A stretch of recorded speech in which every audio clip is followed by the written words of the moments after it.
ഒരു സാമൂഹ്യ സംഘടനയ്ക്ക് രൂപം നൽകിയിരുന്നു. അതിൻ്റെ പേര് DMK എന്നായിരുന്നു, ഡെമോക്രാറ്റിക് മൂവ്മെൻറ്റ് ഓഫ് കേരള എന്നാണ് അതിൻ്റെ ഫുൾ ഫോം. ആ സംഘടനയുടെ നിലവിലെ സ്ഥിതി എന്താണ്? താങ്കൾ തൃണമൂൽ കോൺഗ്രസിലേക്ക് ചേരുമ്പോൾ ആ സംഘടന തുടരുമോ അതോ അത് പിരിച്ചുവിടുമോ?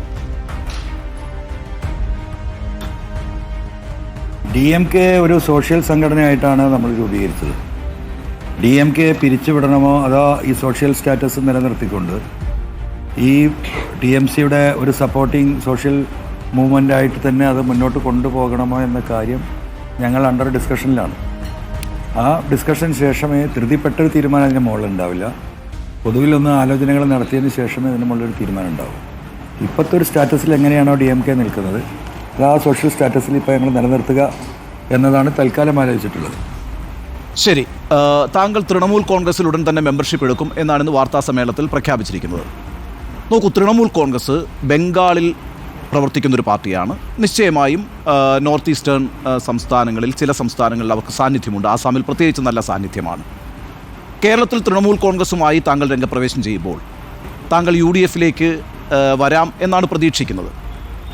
നോക്കൂ, ബംഗാളിൽ കോൺഗ്രസ് എന്ന പാർട്ടിയെ ഇല്ലാതാക്കിയ നേതാവും പാർട്ടിയുമാണ് തൃണമൂൽ കോൺഗ്രസും മമതാ ബാനർജി.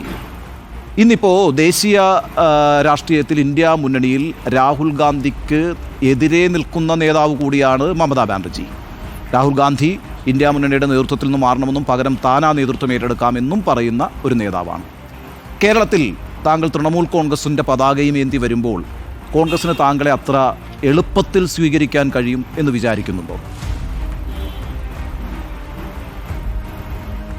ഉണ്ണിയുടെ ചോദ്യം തന്നെ തെറ്റാണ്. പശ്ചിമ ബംഗാളിൽ കോൺഗ്രസിനെ അല്ല തൃണമൂൽ മമതാ ബാനർജി ഇല്ലായ്മ ചെയ്തത്. അവിടെ ഭരിച്ചിരുന്ന ആരാണ്? 35 വർഷം, 3.5 പതിറ്റാണ്ട്, എൻ്റെ ഓർമ്മ ശരിയാണെങ്കിൽ അവിടെ ഭരിച്ചിരുന്നത് CPM ആണ്.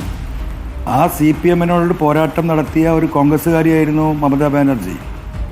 ഒരു ഘട്ടം വരുമ്പോൾ ഇവരുടെ പോരാട്ടം, കോൺഗ്രസിൻ്റെ നിലപാടുകൾ CPMനെതിരെ ശക്തമല്ല എന്ന നിലപാട് സ്വീകരിച്ച് അവർ സ്വയം അവിടുത്തെ പ്രാദേശിക സാഹചര്യവശാൽ തൃണമൂൽ കോൺഗ്രസ് ആയിട്ടാണ് അവർ മാറിയിട്ടുള്ളത്.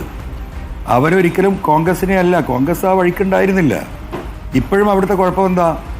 ഞാൻ ഈ വിഷയങ്ങൾ സംസാരിക്കുമ്പം അവരുമായി സംസാരിച്ചപ്പോൾ കോൺഗ്രസുമായി അവർക്കൊരു എതിർപ്പില്ല. അവർ കൃത്യമായി പറഞ്ഞു എന്തുകൊണ്ടാണ് ഈ പാർലമെൻറ്റ് തിരഞ്ഞെടുപ്പിൽ അവർ CPMമായി കൈകോർത്തിട്ടാണ് സംസാരിച്ചത്.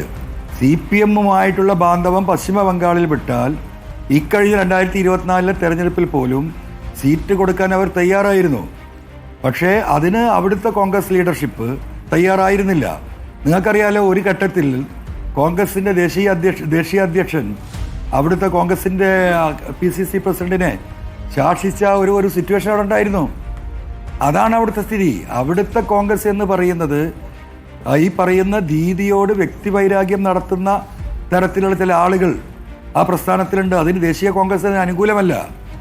ഞാൻ മനസ്സിലാക്കുന്നത് CPMമായിട്ടുള്ള ബാന്ധവം വിട്ടുകൊണ്ട് മമതാ ബാനർജിയുമായിട്ട് അലയൻസ് ഉണ്ടാക്കണമെന്ന് പറഞ്ഞ AICCയുടെ നിർദ്ദേശം പോലും പാലിക്കാൻ തയ്യാറാകാത്ത PCC ആണ് അവിടെ ഉള്ളത്.